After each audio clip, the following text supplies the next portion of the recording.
Ce garçon de 14 ans voulait simplement déposer lui-même un chèque de bourse qu'il avait gagné grâce à ses propres efforts.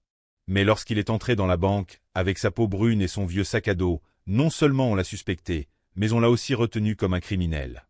On lui a même refusé le droit d'appeler chez lui. Il se tenait là, sous les regards accusateurs, dans un silence qui paraissait durer une éternité. Elijah Carter n'a pas crié. Il a simplement pris son petit carnet noir et son stylo, toujours rangé dans son sac, et a tout noté. Et lorsque son père, Daniel Carter, un puissant PDG noir, est arrivé, il n'a pas eu besoin de hausser la voix. La vérité écrite par son fils suffisait. Ce n'était pas seulement une histoire de discrimination raciale. C'était une histoire de justice retrouvée grâce à l'intelligence, au courage, et à un père qui savait qu'en parler pour forcer le système entier à baisser les yeux. Elijah Carter marchait, le cœur rempli d'enthousiasme. Il portait l'uniforme de la prestigieuse école Wester Academy, blazer bleu marine, cravate rayée, chaussures en cuir brun, et son vieux sac à dos soigneusement nettoyé. Aujourd'hui était un jour spécial. Dans ce sac, il avait glissé un chèque de 5 000 $, une bourse obtenue grâce à ses excellents résultats scolaires. Pas une bourse pour élèves défavorisés, mais une bourse d'excellence, réservée aux meilleurs élèves de l'une des écoles les plus exigeantes du pays. Arrivé devant la grande porte vitrée ornée de lettres dorées, Prestige Oak Federal Bank, Elijah a pris une grande inspiration. Il savait qu'il n'était pas obligé de le faire. Son père, Daniel Carter, PDG de Carter & Co Investment, lui avait proposé d'envoyer son assistant personnel gérer tout ça. Mais Elijah avait refusé. « Je veux le faire moi-même, papa. Je pense que c'est le moment d'apprendre à gérer mon propre argent. » Daniel avait souri, un sourire rare, rempli de fierté, et avait posé une main sur l'épaule de son fils. « Très bien. Mais souviens-toi, tu es un Carter. Tiens-toi droit, marche comme quelqu'un qui le mérite. » Et maintenant, Elijah se tenait dans le grand hall de l'une des plus vieilles banques de la ville. L'odeur du bois et du granit flottait dans l'air. Les comptoirs brillants reflétaient la lumière des chandeliers de cristal. Sous les regards des adultes en costume-cravate, Elijah, 14 ans, se sentait petit, mais il n'a pas reculé. Son cœur battait fort, à la fois à cause du stress et de la nouveauté de l'endroit, mais au fond, il se sentait prêt. Ce n'était pas un simple dépôt. C'était son premier pas vers l'indépendance, vers l'homme qu'il voulait devenir, à l'image de son père qu'il admirait tant. Il s'approcha du comptoir, fit la queue patiemment, tenant entre ses mains tous les papiers. Le chèque, la lettre de confirmation de la bourse, sa carte d'étudiant, même son acte de naissance au cas où. Il avait tout prévu. Il ne voulait laisser aucun doute, il était sérieux. Quand ce fut son tour, il sourit au guichetier. « Bonjour. Je voudrais déposer ce chèque sur mon compte. C'est ma bourse. » Le guichetier, un jeune homme nommé Tom Reeves, prit le chèque, le regarda, puis se figea en voyant le montant. Il releva les yeux vers Elijah, puis regarda à nouveau le chèque. Ce regard. Pour la première fois de la journée, Elijah se sentit mal à l'aise. Ce n'était pas le regard de quelqu'un qui vérifie un document. C'était un regard plein de suspicion, comme si Elijah avait fait quelque chose de mal. Puis, sur la droite, des talons claquèrent sur le sol en marbre. Une femme s'approcha. Victoria est directrice de l'agence. Grande, mince, cheveux blonds ondulés, tailleur gris clair, badge doré brillant. On aurait dit qu'elle sortait d'un magazine financier. Élégante, mais froide. Victoria ne regarda même pas Elijah. Elle jeta un coup d'œil rapide au chèque dans la main de Tom, puis dit, assez fort pour que tout le monde entende. 5 000 $, pour un élève? D'où est-ce qu'il sort ça? Le visage d'Elijah devint rouge. Il tendit rapidement sa lettre de bourse et sa carte d'étudiant, parlant d'une voix calme. Je suis élève à Wester Academy. C'est une bourse d'excellence. Tous les documents sont là. Mais Victoria ne les prit même pas. Elle croisa les bras, le détailla de haut en bas, et dit froidement. On a reçu pas mal de faux chèques ces derniers temps. Il faut vérifier. Elijah sentit son visage brûler. Mais ce n'était pas de la peur. C'était une fierté blessée. Il ravala cette douleur. Il pensa à son père. Tiens-toi droit. Être fort ne veut pas dire crier. Je peux appeler mon père? Demanda-t-il. J'ai laissé mon téléphone à l'école. Il m'attend pour rentrer à la maison. Victoria fronça les sourcils et fit un geste de la main comme pour chasser une mouche agaçante. Ce n'est pas notre problème. Reste là. Attends que le processus de vérification soit terminé. Puis elle se retourna et s'éloigna, laissant Elia figé au milieu du hall, sous les regards curieux de toute la banque. Et la fierté mêlée de deuil qu'il ressentait quelques instants plus tôt commençait à se transformer. Moins de 5 minutes après être entré, Elia Carter comprit qu'on ne le traitait pas comme un client. On le traitait comme une menace à surveiller.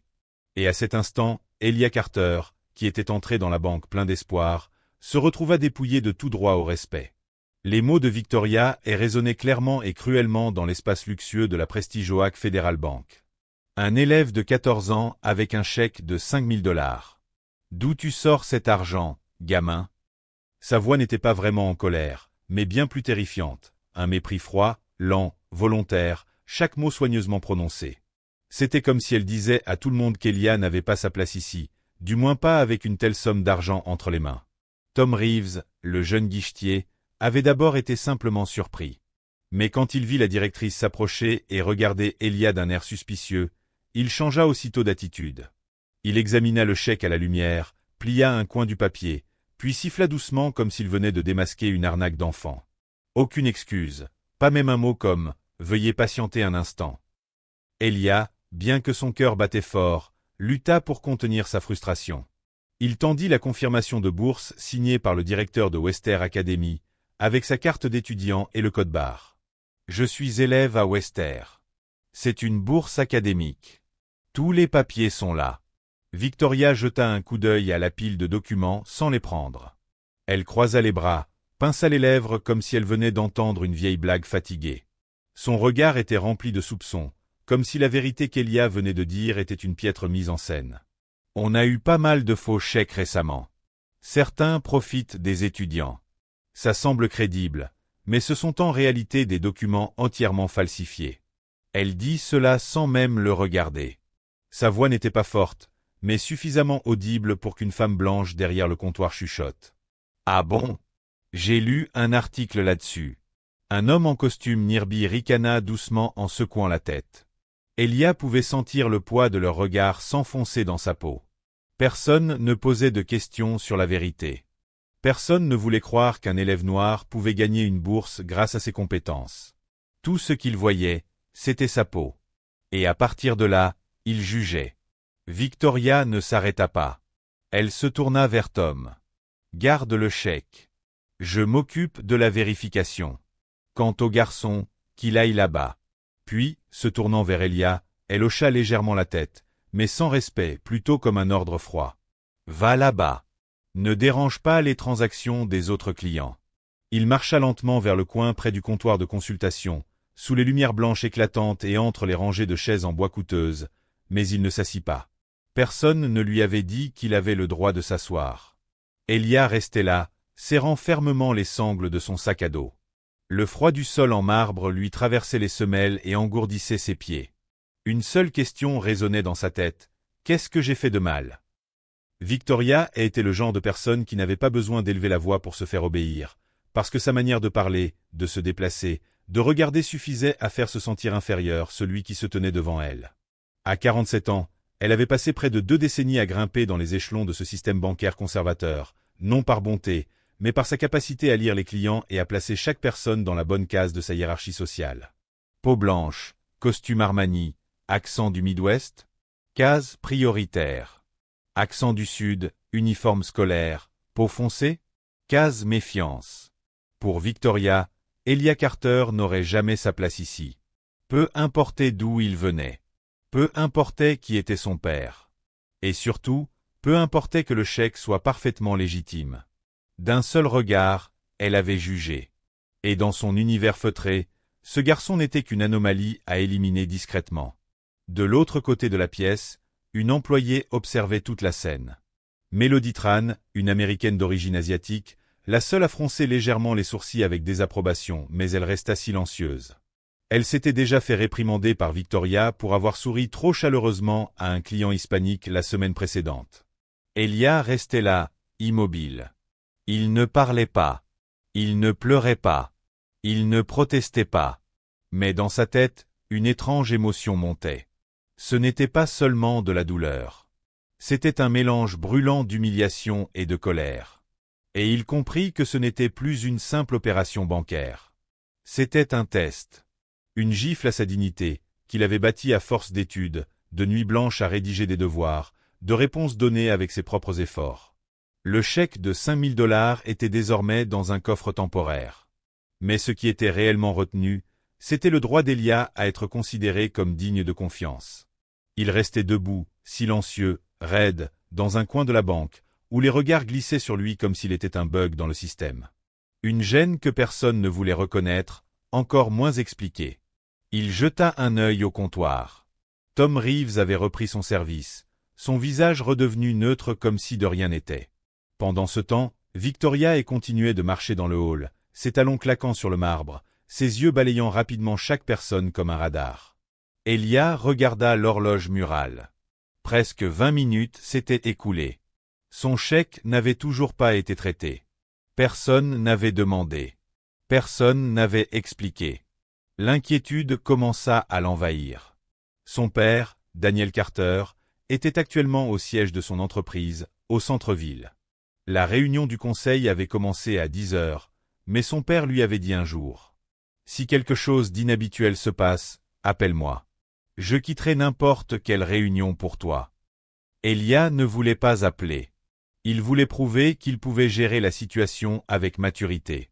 Mais désormais, il ne s'agissait plus d'un simple dépôt bancaire. C'était devenu une confrontation silencieuse où il était traité comme une menace. Il inspira profondément et s'approcha du bureau d'accueil, où Victoria révisait ses notes. Son cœur battait. Mais il n'allait pas reculer. « Excusez-moi, j'ai juste besoin de passer un appel. J'ai oublié mon téléphone à l'école. Mon père m'attend. » Victoria ne leva même pas les yeux. Elle tourna simplement une autre page de son carnet et répondit d'un ton sec et froid, comme une facture impayée. « Ce n'est pas notre problème. Tu restes là. On traitera ça quand on l'aura décidé. » Elia se mordit la lèvre. Pour la première fois, il sentit sa fierté se briser.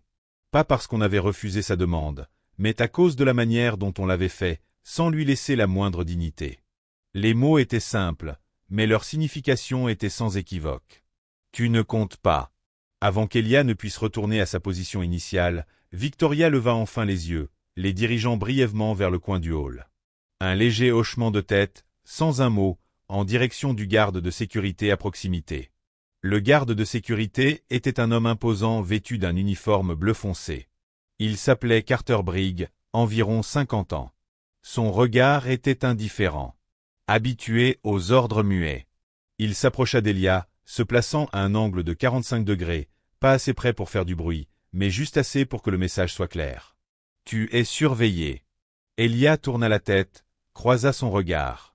Pas de colère, pas de bienveillance, juste la prudence silencieuse de quelqu'un à qui on a appris que les enfants noirs causent des problèmes. Elia serra un peu plus fort les sangles de son sac à dos. Sa bouche était sèche. Une part de lui voulait sortir du bâtiment. Une autre voulait crier. Mais au plus profond de lui, il souhaitait seulement que quelqu'un se lève et dise « Ce garçon n'a rien fait de mal. » Mais personne ne le fit. Les adultes autour de lui, ceux qui retiraient de l'argent, buvaient un café gratuit, avaient tous vu la scène. Un garçon isolé, surveillé, simplement parce qu'il avait déposé un chèque de 5 000 $. Mais personne ne dit rien. Ils étaient trop habitués à ce que des garçons comme Elia soient traités comme s'ils n'avaient pas leur place ici. Victoria passa à côté d'Elia sans même le regarder. Mais ses mots tombèrent comme une lame couverte de soie. Mieux vaut ne pas créer de problème. Il y a eu quelques incidents malheureux récemment, des jeunes un peu trop impatients. Ces mots n'étaient pas menaçants, mais Elia entendit clairement une implication vague mais glaçante. Il se souvint de ce jeune noir dans les infos, arrêté par la police pour être resté trop longtemps dans une banque, simplement en attendant sa mère. Il pensa à cet étudiant, dans un autre état, forcé de s'agenouiller au milieu d'un magasin, suspecté à tort d'utiliser une carte bancaire volée. C'était celle de son père. Et maintenant, Elia comprenait, il pouvait être le prochain nom. Il inspira profondément, tentant de garder son calme.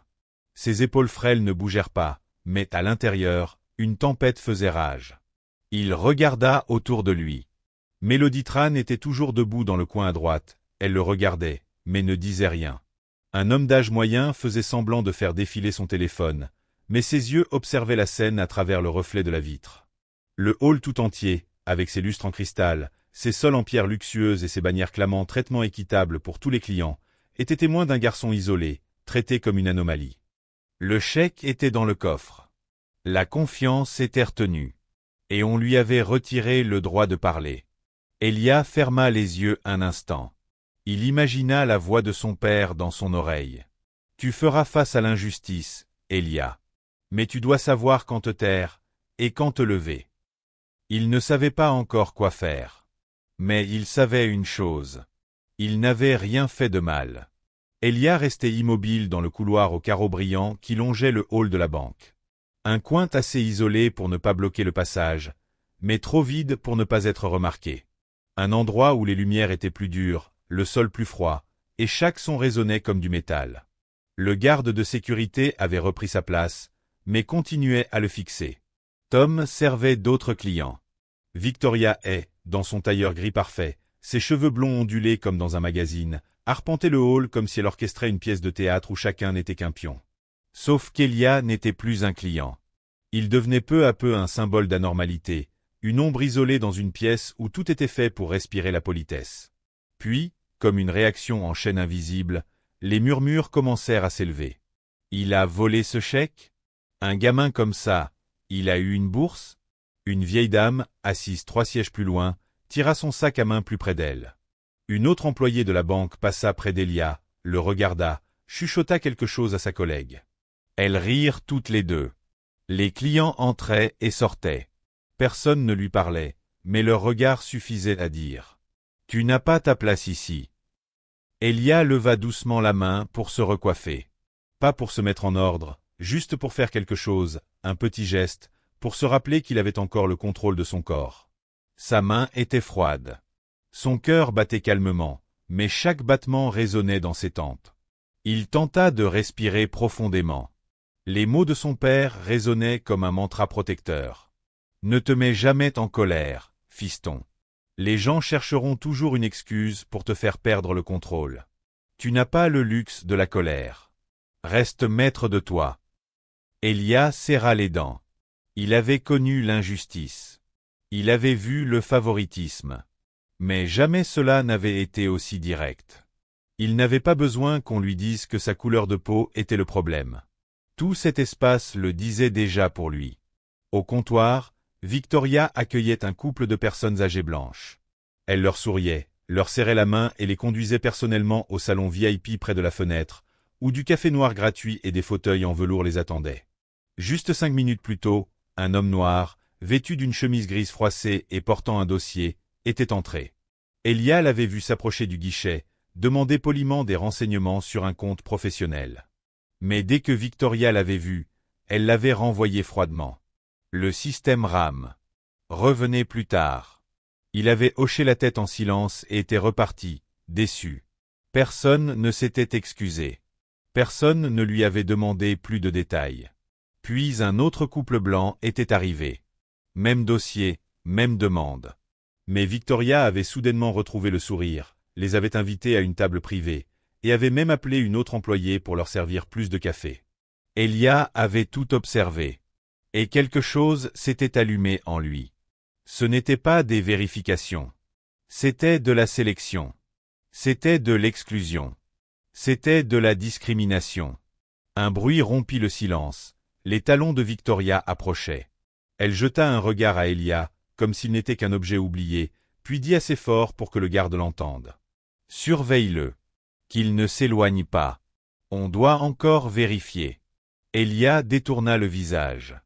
Il ne voulait pas qu'on voie ses yeux rougir. Pas par faiblesse, mais par rage. Mais il ne bougea pas. Il ne fit même pas un pas. Un garçon de 14 ans, utilisant le silence pour résister à l'humiliation froide déguisée en professionnalisme. La punition, ici, ne venait pas de coups. Elle venait de regards qu'on n'expliquait jamais. De moments étirés que personne ne se pressait de clore. Et d'une invisibilité délibérément imposée. Imposée. À ce moment-là, une employée de la banque, Mélodie Tran, passa à proximité et s'arrêta brièvement. Elle regarda Elia. Cette fois, elle ne détourna pas les yeux. « Tu vas bien ?» demanda-t-elle doucement, juste assez fort pour qu'il l'entende. Elia hocha la tête sans parler. Mélodie ne dit rien de plus, mais son regard s'adoucit. Il le sentit. Elle voyait. Elle savait. Mais elle était aussi liée. Et ainsi, une autre personne choisit de rester silencieuse parce qu'elle ne savait pas jusqu'où elle avait le droit de parler. Elia leva les yeux vers le plafond élevé de la banque, où les lumières se reflétaient comme des étoiles encadrées dans un espace de pouvoir. Mais à ce moment-là, ces lumières ne lui semblaient pas brillantes. Elles ne faisaient qu'illuminer une vérité encore plus clairement. Parfois, un lieu appelé service client devient un endroit où l'on teste sa patience et son humanité. Et là où la justice financière devrait être protégée, elle se transforme en la forme la plus silencieuse de torture mentale. Les lumières du hall de la banque brillaient toujours au-dessus de la tête d'Elia Carter, 14 ans, comme un rappel cruel qu'il se tenait là, seul, non pas pour être servi, mais pour être surveillé. Il ne sentait plus le temps passer. Il ne restait que des moments suspendus, comme une corde se resserrant autour de son cou, tirant chaque seconde avec l'attente silencieuse. Et puis, lorsqu'il leva les yeux, il aperçut quelque chose qui resterait gravé en lui à vie. Victoria est la femme qu'il avait repoussée comme s'il était un mendiant, souriait de toutes ses dents. Elle se pencha légèrement pour serrer la main d'un homme blanc en costume beige, accompagné de son épouse portant un sac Hermès de couleur sombre. Ils venaient juste d'entrer dans la banque, et en 3 pas à peine, ils furent accueillis par Victoria comme s'ils étaient des clients VIP de longue date. « Bonjour, monsieur et madame Gilmore. Cela fait un moment que vous n'êtes pas venus à notre agence. Aujourd'hui, je vais personnellement m'occuper de vous, dit-elle d'une voix douce comme le miel. Elle fit signe à un employé au loin pour préparer une salle privée. Elia vit arriver un plateau en argent et des tasses en porcelaine bordées d'or en moins de 2 minutes. Il n'avait plus besoin de poser de questions. Il n'avait besoin de personne pour lui expliquer. Il lui suffisait de comparer. Moins de 15 minutes plus tôt, un homme hispanique d'âge moyen, portant une chemise grise délavée, était entré avec un dossier et une vieille casquette de baseball. Elia se souvenait parfaitement de son visage. Il avait souri, essayant d'être poli, et avait demandé à Victoria. « Bonjour, j'aimerais me renseigner pour ouvrir un compte professionnel. » Victoria l'avait à peine regardé. « Le système est lent. Veuillez revenir plus tard. » Puis elle s'était retournée sans même attendre un merci. Elia avait senti que quelque chose n'allait pas, à ce moment-là. Mais maintenant, en voyant le contraste flagrant, une personne rejetée sans raison, une autre accueillie comme de la royauté, tous ses doutes disparurent. Ce n'était pas personnel. Ce n'était pas une question de procédure. C'était une politique non dite, un mécanisme pour décider qui méritait d'être accueilli et qui devait être écarté d'un simple regard. Elia fronça les sourcils. Une partie de lui voulait avancer et demander directement. Pourquoi m'a-t-on demandé d'attendre plus de 30 minutes sans même vérifier mes papiers, alors qu'ils ont été conduits dans une salle privée en 2 minutes? Mais il savait que ce seul geste, élever légèrement la voix, suffirait à transformer les regards de la pièce, de soupçon à hostilité. Parce qu'il était le garçon noir, seul dans une banque, sans accompagnateur, sans téléphone, sans témoin. Son père, Daniel Carter, lui avait dit un jour une phrase qu'il n'oublierait jamais. « Tu dois comprendre qu'un même acte, si c'est toi qui le fais, on l'appellera menaçant. Si c'est quelqu'un d'autre, on dira que c'est une réaction raisonnable. Le problème n'est pas l'action. C'est le regard de celui qui te regarde. » Maintenant, ces mots résonnaient non seulement comme un avertissement, mais comme un manuel de survie. Elia ne quitta pas Victoria des yeux. Elle était maintenant penchée, chuchotant quelque chose au couple, puis riait doucement, son doigt pointant légèrement un graphique de profit sur une tablette. La différence ne se trouvait pas seulement dans les mots. Elle était dans le ton, l'expression, la distance corporelle, même dans la fréquence de clignement des yeux. Ces micro-détails suffisaient à transformer une simple opération bancaire en conversation chaleureuse ou en interrogatoire silencieux. Elia comprit qu'elle ne l'avait jamais regardé de cette manière. Dès l'instant où il avait tendu son chèque, il était devenu, aux yeux de Victoria, une menace à surveiller. Dans un coin de la banque, Mélodie Tran, la seule employée à avoir montré un tant soit peu de gentillesse, jetait encore un coup d'œil à Elia. Elle se tenait derrière le comptoir, en train de traiter des documents, tapotant doucement sur le clavier, mais ne détournant jamais les yeux de lui. La détresse était visible dans son regard. Elle n'osait pas agir, car elle savait que s'opposer à Victoria n'était pas simplement un acte moral. C'était parier sa carrière, et dans cette banque, la droiture était un luxe coûteux. Tout le monde ne pouvait pas se le permettre. Elia poussa un long soupir, lentement, comme s'il venait de traverser une forêt dense remplie de pièges. Mais au lieu de trouver la liberté à la sortie, il se retrouvait encore plus profondément attiré dans le labyrinthe. Il commençait à comprendre quelque chose, une chose que les manuels scolaires n'enseignaient jamais. Le racisme ne venait plus de mots grossiers ou de regards méprisants. Il venait du silence sélectif, des poignées de main conditionnelles, et des hochements de tête qui ne se dirigeaient jamais vers des gens comme lui. Il se tenait là, le garçon de 14 ans avec une bourse légitime, des documents en règle, un comportement irréprochable, mais pourtant perçu comme indigne de confiance. Et dans ce cadre, la vérité devenait le luxe le plus rare. Elia restait immobile, son dos légèrement appuyé contre le panneau en bois de chêne poli, les yeux scrutant chaque mouvement dans le hall de la banque. Il s'était arrêté, espérant que quelqu'un viendrait expliquer, s'excuser, ou au moins reconnaître qu'il n'avait rien fait de mal. Désormais, toute son attention était tournée vers l'observation, et grâce à cela, il commençait à voir ce que personne d'autre ne semblait remarquer. Une porte vitrée à l'arrière du hall s'ouvrit. Un homme entra. Grand, les cheveux poivre et celles soigneusement coiffés. Un costume noir parfaitement taillé. Une cravate noire nouée avec précision, des pas lents mais décidés. Un homme qui n'avait pas besoin d'introduction. Car au moment même où Victoria se retourna, réajusta son blazer et afficha un sourire, Elia sut que cet homme avait du pouvoir. Et quelques secondes plus tard, le nom traversa l'esprit d'Elia comme un éclair. Harrison Wells. Ce nom était revenu plusieurs fois lors des dîners en famille, surtout lorsque son père, Daniel Carter, parlait de négociations financières à gros enjeux. Wells est un vieux renard. Tout ce qu'il ne peut pas acheter avec de l'argent, il l'achète avec des secrets. Wells était le PDG du groupe bancaire Meridian, un concurrent direct de Carter & Cole, l'entreprise fondée et dirigée par son père. Elia l'avait entendu dire un jour, « Wells a essayé de prendre le contrôle d'OAC fédéral 3 fois en 7 ans, mais à chaque fois nous l'en avons empêché. » Et maintenant, dans cette banque, Elia observait Harrison Wells serrer la main de Victoria, elle la même femme qu'il avait insultée, humiliée et isolée moins d'une heure auparavant. Personne dans la pièce ne remarqua quoi que ce soit. Personne ne vit l'anomalie. Mais Elia, lui, la vit. Et il ne détourna pas le regard. Victoria tendit la main vers le bureau près de la zone VIP. Elle en sortit une pochette cartonnée jaune, avec un sceau rouge dans le coin supérieur. Confidentiel. D'un geste discret, elle la remit à Wells. Aucune explication pour le personnel autour. Aucun document.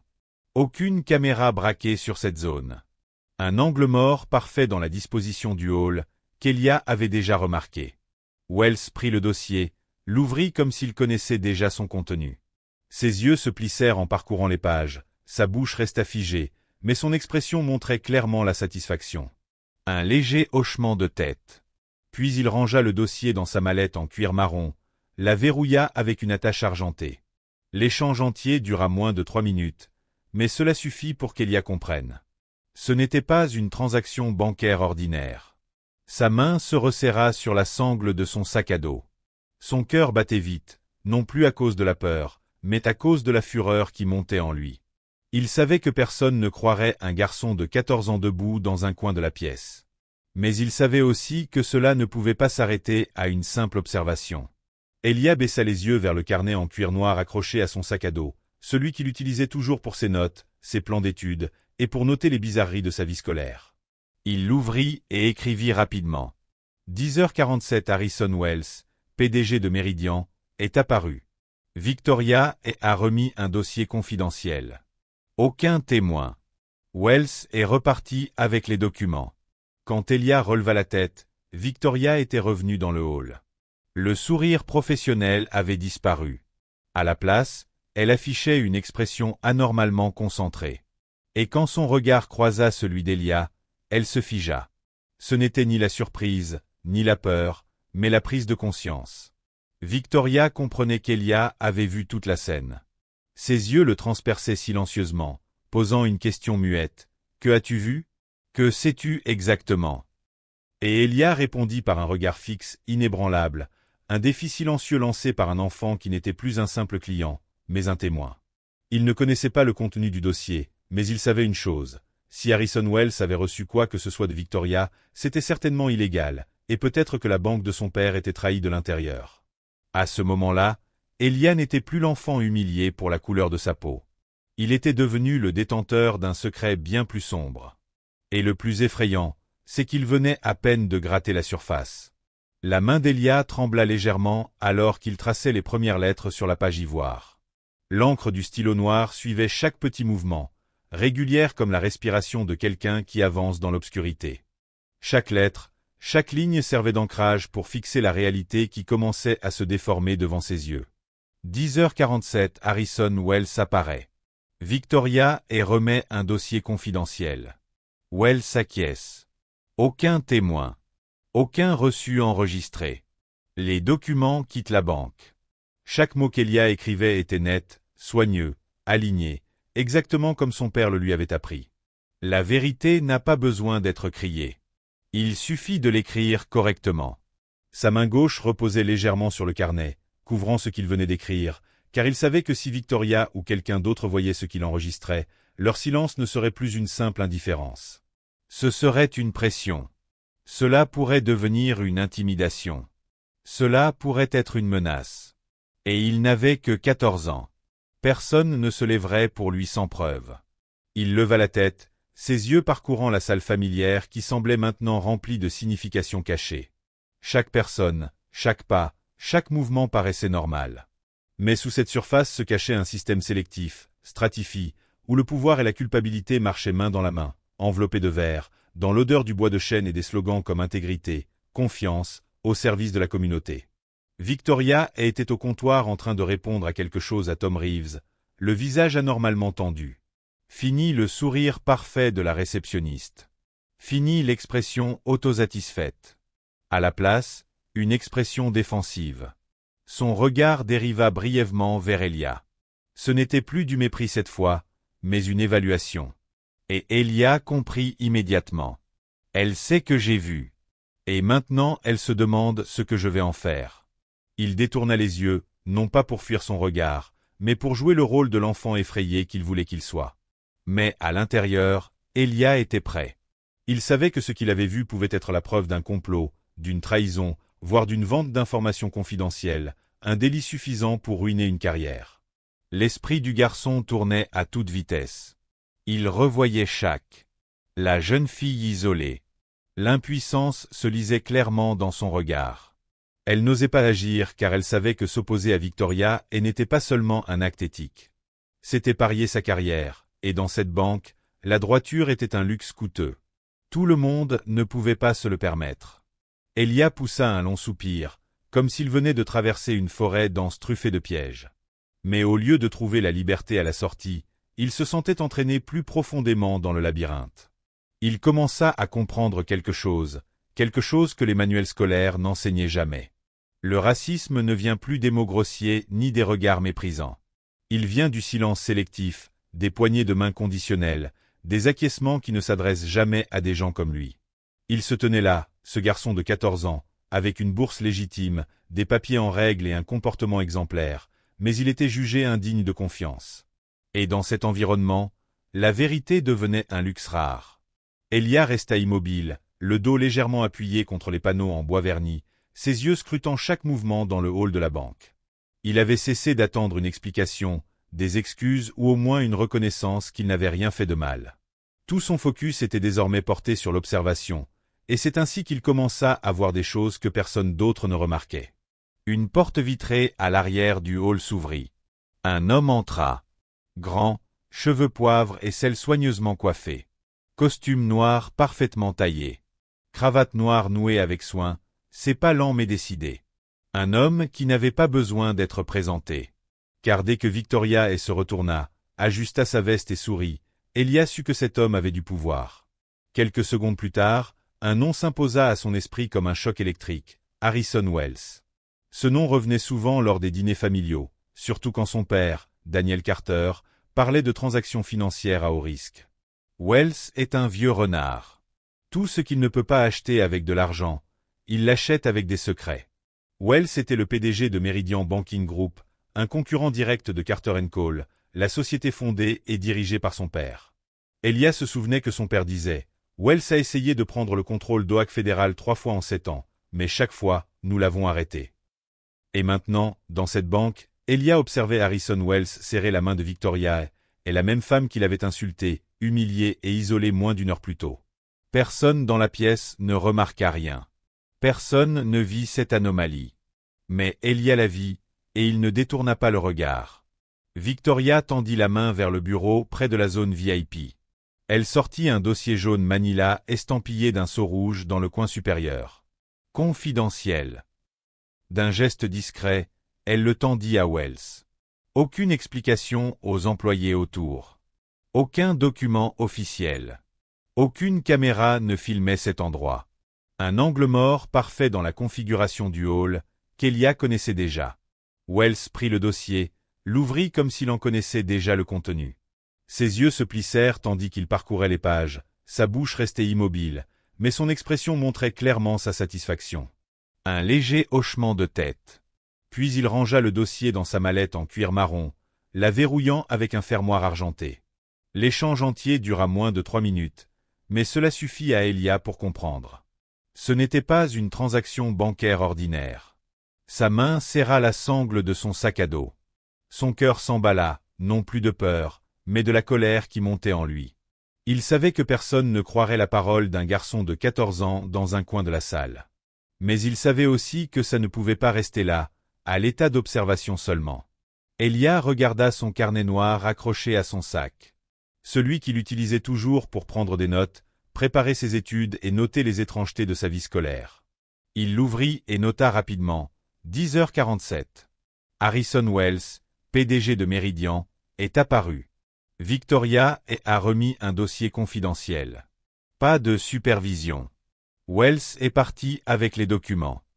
Quand Elia releva les yeux, Victoria était de retour dans le hall. Le sourire professionnel avait disparu. À la place, elle affichait une expression concentrée, mais son regard, quand il croisa celui d'Elia, se figea. Pas de surprise, pas de peur, mais une conscience aiguë. Victoria avait compris qu'Elia avait tout vu. Ses yeux le scrutaient silencieusement, comme pour lui demander « Que as-tu vu ? Combien sais-tu » Et Elia répondit par un regard silencieux et inébranlable, un défi muet lancé par un enfant qui n'était plus un simple client, mais un témoin. Il ne connaissait pas le contenu du dossier, mais une chose était certaine. Si Harrison Wells avait obtenu quoi que ce soit de Victoria, c'était certainement illégal, et peut-être même que la banque de son père était trahie de l'intérieur. À cet instant, Elia n'était plus l'enfant humilié à cause de sa couleur de peau.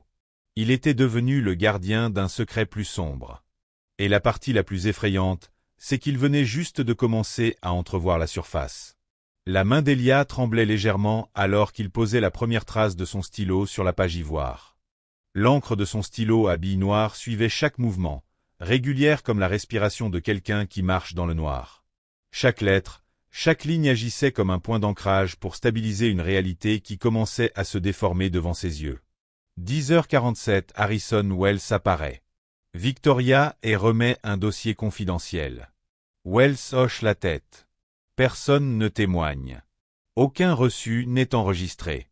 Les documents sortent de la banque. Chaque mot qu'Elia écrivait était net, soigné, aligné, comme son père lui avait appris. La vérité n'a pas besoin d'être criée.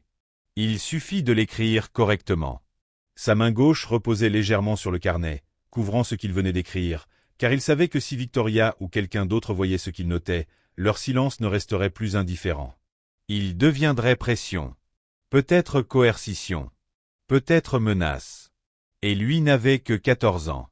Personne ne se lèverait pour lui, sauf s'il y avait une preuve.